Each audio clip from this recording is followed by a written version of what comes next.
What if the reason people walk all over you is because you trained them to? Not out of malice, but out of habit. You said yes when you meant no. You stayed silent when you should have drawn a line. And now they expect access, without effort. This isn't about being nice, it's about being clear. In a world that rewards noise, Machiavelli believed in power through presence, through silence, through consequence. And today, we're going to rewrite what it means to have boundaries, not as soft suggestions, but as unspoken laws. Stay with me, because the second you stop asking for respect and start requiring it, everything changes. Your peace returns, and the world begins to treat you like someone who's finally worth fearing. 1. He wasn't weak, just never clear. He wasn't weak. He was just never clear. He said yes when maybe would have been closer to the truth. He nodded along, even when something inside him twisted. He stayed at the table too long, answered texts he didn't want to, kept forgiving things he never really understood. Not because he was a saint, because he didn't want to start a scene. Because he thought being easy to love meant being easy, period. People took advantage, sure, but not out of cruelty. They just followed the silence he offered. When no one sets a price, everything feels free. And when it started to wear on him, the late nights, the one-sided favors, the exhaustion that sat behind his eyes, he didn't explode. He didn't even speak. He just folded in on himself like a man sitting out the storm, hoping that someone, anyone, would notice how soaked he was. But they didn't, because he taught them not to. And that's the quiet tragedy of the nice ones. They're not walked on because they're soft. They're walked on because they never said, stop. 2. Machiavelli already knew. Machiavelli lived in stone towers, not coffee shops. He didn't drink lattes or journal about feelings. But he understood people. And he understood this. If you don't say where the road ends, someone else will drive straight through you. He watched kings fall because they wanted to be liked. He saw cities overrun because no one said enough. A line not drawn is an invitation. And people rarely stop where you wish they would. He didn't believe in polite defense. He believed in structure, in the quiet language of consequences. A boundary isn't some soft-spoken plea. It's not incense or affirmation. It's a line carved into the floor. A door that doesn't open just because someone knocks twice. He'd call it tactical. You might call it cold, but cold keeps you clear. Cold survives when warm people get burned. Machiavelli would tell you, don't teach people you'll bend. Not with your words, not with your silence. Because the moment you don't protect your space, it no longer belongs to you. 3. Kindness isn't a crime, but it costs. She called at midnight. He picked up like always. Didn't ask why, didn't say he was tired, just listened. Let her cry, the way a good man does or thinks he should. Next time, she didn't thank him, didn't ask if he was okay. Just called again. Same hour, same tears. Only now it felt routine, expected, assumed, automatic. And no, that wasn't her fault. She was just responding to the pattern. People learn quickly what they can take for free. He trained her, quietly, consistently, to believe his time wasn't expensive. His peace, negotiable. His sleep, optional. Kindness is not weakness. But unguarded, it leaks. And when it leaks, it drains fast. He started to feel it in his body. The ache of being everyone's answer, but never asking for anything back. He thought kindness would make her stay. But really, it made him disappear. Not all at once. Just piece by piece, and every call he answered when no one would have blamed him for silence. Fourth stop explaining. He almost said it. I'm not mad, But the words got caught somewhere between his chest and his throat. He sat back instead. Let the quiet do what explanations never could. She looked at him, waiting, like people do when they think you owe them softness. He didn't blink, didn't shift in his seat. The room got still, not angry, just still. That silence, it said everything he was too tired to repeat. He used to explain his decisions.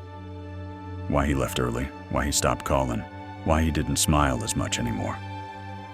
He'd fill the air with soft phrases, try to cushion the truth like it needed dressing.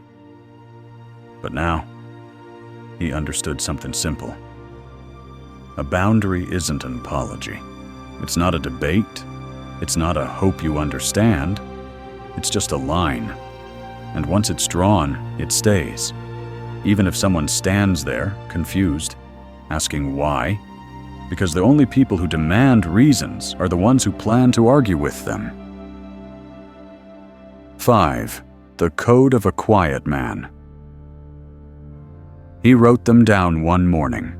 Not out loud. Not for show. Just pen to paper. 3 lines, no flourish. No calls after 9. No replies to guilt. Disrespect once? You're out. He didn't frame it, didn't tweet it. He didn't tell anyone. He just started living like those lines mattered. The shift was small at first. A missed call he didn't return. A long pause after a backhanded comment. A smile that didn't reach his eyes anymore. People noticed. Not in the way they notice a haircut. More like they noticed something they couldn't name. He'd always been easy to reach. Now he wasn't. Some pulled back. Some tested it and lost access. Some asked, "What's going on with you lately?" He didn't answer, because the answers were already written, and they weren't for discussion. That's the thing about having a code. You don't yell it, you live it. And eventually, the people meant to stay find their way around it. The rest just drift. And you learn to let them. 6. When they test you. They always test you after you draw the line. They act like they didn't hear it. Like maybe you weren't serious. Like maybe you're still the old version of yourself. The one who gave in just to keep things calm. He saw it happen. A little joke that cut too deep. A favor asked without a trace of consideration. A text that came too late, worded just sweet enough to feel familiar. He didn't respond. Not with anger. Not with guilt. Just didn't show up for the game. Because once you bend, you teach them that you'll bend again. And again. And again. Until the line you drew isn't a line anymore. It's dust. So he left before it got messy. Before the excuses. Before the explanations that always end in, "I didn't mean it." He didn't want a war. He just wanted peace.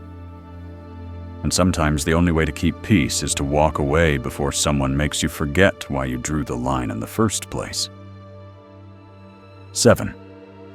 Cold distance is still an answer. She asked, "Are we okay?" And waited, like people do when they already know the answer, but want to hear it soft. He didn't speak. He didn't sigh or roll his eyes or reach for her hand. He just stayed still. Not cold, not cruel, just quiet. He'd said too much in the past, tried to patch things with words, explain his silence, justify why her care felt like a contract he never signed. This time, he let the space do the talking. Let the hours stretch longer than usual. Didn't reply to the text with the smiley face at the end. Didn't call her back just to keep things polite. Not because he hated her. He didn't. He just couldn't keep loaning himself out to someone who only noticed him when he started leaving. That distance? It wasn't punishment. It was proof. that he'd finally learned not every absence needs to be filled. Some spaces are meant to echo. 8. Cut the supply, cut the spell. He used to ask about her day, even when he was tired, even when the answer came with sighs and half-listened complaints. He used to laugh at her jokes, even the sharp ones meant to sting a little. He used to reply with more than words, with warmth, with care. With that small part of himself he rarely gave anyone. Then one morning, he didn't. He read her message and left it there. He heard the sarcasm and didn't flinch. He listened, sure, but not with the same eyes. And she felt it. The way people feel heat when it's suddenly gone. His attention, once poured freely, became quiet. Still. And expensive. She didn't say anything, but she noticed. The shift. The edge where there used to be ease. That's when the tone changed. She softened. She asked more gently. She watched her words. Because when kindness becomes rare, people remember to value it, even if they never said thank you when it was everywhere. 9. The fortress isn't for everyone. He lived quieter now. No announcements, no drawn-out goodbyes, just a steady pulling back, like low tide. The invitation stopped going out. He didn't check in just to keep the peace, didn't explain when he left early or went silent for days. And the people who mattered, they didn't need explanations. They felt the shift, but they didn't knock louder. They waited, respected the gate. That mattered, because something in him had closed. Not out of bitterness, but out of understanding. Kindness, if given too freely, turns invisible, turns expected. So now he gave it slow, measured. To the ones who showed up without taking, to the ones who didn't confuse access with ownership. His world had fewer people in it, but more peace. The noise left first, then the weight. And what was left was a man who knew that love, real love, doesn't bang on locked doors. It waits quietly until it's invited in. 10. Redefining nice. He wasn't nice anymore. Not in the way people meant it. When they said it like a compliment, but used it like a leash. He was still kind, held doors, said thank you, still asked how your mother was doing if he knew she'd been sick.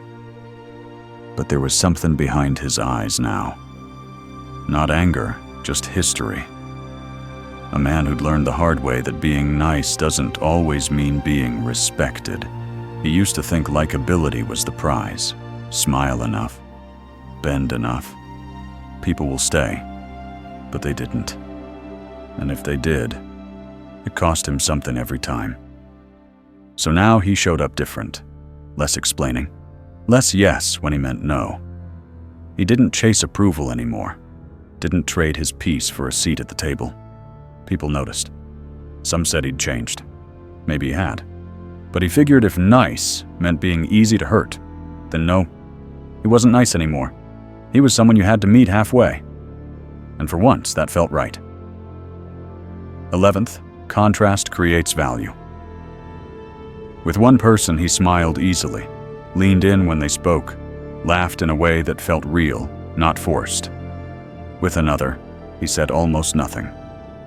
Let the air fill the space instead. Not because he held a grudge, but because something in him had changed. He used to treat everyone the same, give the same time, the same warmth, even when it wasn't earned. Especially then. But now, he paid back what he received. Not in bitterness, in balance.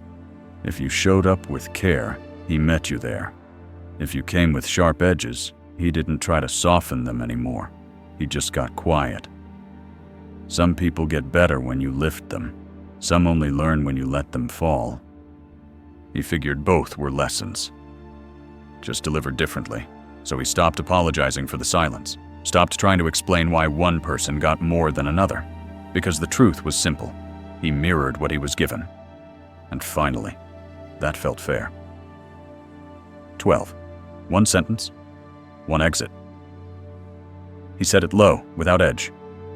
That was the last time. Then he stood up and left the rest unsaid. No raised voice, no speech, no looping argument full of old wounds. She waited, like she always did, for the follow-up, the softening, the text that came late but always came, but it didn't. Not this time.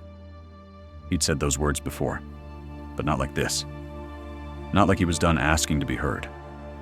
Not like he was finally talking to himself and listening. He used to think finality needed fireworks, the slam of a door, a tear-soaked message. But now he knew better. Sometimes it ends in the smallest of ways. A quiet sentence. No follow-up. No return. She felt the silence the next morning, then the next week.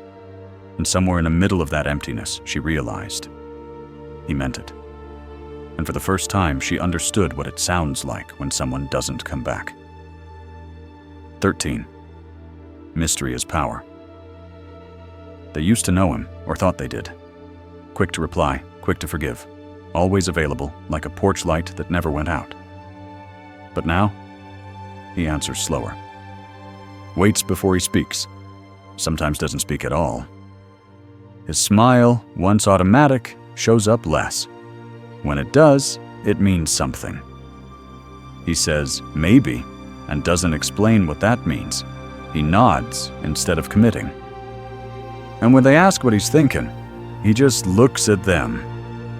Like the thought is there, but not theirs to have. He didn't do it to manipulate. He did it because he'd learned. When you make yourself an open book, people skip chapters, skim pages, forget how to treat the story with care. Now they tread softer, ask instead of assume. And that quiet tension, the not knowing, it holds more weight than all the words he used to spill. He learned that mystery isn't about hiding. It's about choosing what parts of you stay untouched. 14. When no isn't needed anymore. By now they don't ask the same way. Not with the old ease. Not with the quiet assumption that he'd say yes. They pause now. Look at him longer. Measure the silence between words. Like maybe there's more to consider this time. And maybe there is. He doesn't shut doors loudly, doesn't yell, just stands where he is and waits to see who respects the threshold. That's the goal, isn't it? Not to push people out, but to build something so steady, so clean and unshakable that no one dares to knock without purpose. He doesn't say no often anymore. Doesn't have to. They feel it in the way he doesn't lean forward, in how he doesn't rush to fill the silence. There's a kind of peace in that. Not the loud kind, but the kind that comes from knowing you no longer need to defend what you've already decided to keep sacred. Alone, maybe. But finally, whole. Conclusion. You don't have to shout to be powerful. You don't have to beg to be respected. You just have to stop offering yourself to those who never earned you. Boundaries aren't about walls. They're about clarity, about saying, without words, this is where I end, and you don't get to cross. The goal isn't to become cold. It's to become solid, so that the next time someone thinks about testing your limits, they remember the silence you left last time. The absence. The calm that cut deeper than anger ever could. You've drawn the line. Now hold it, because the people who belong will respect it, and the ones who don't were never meant to stay.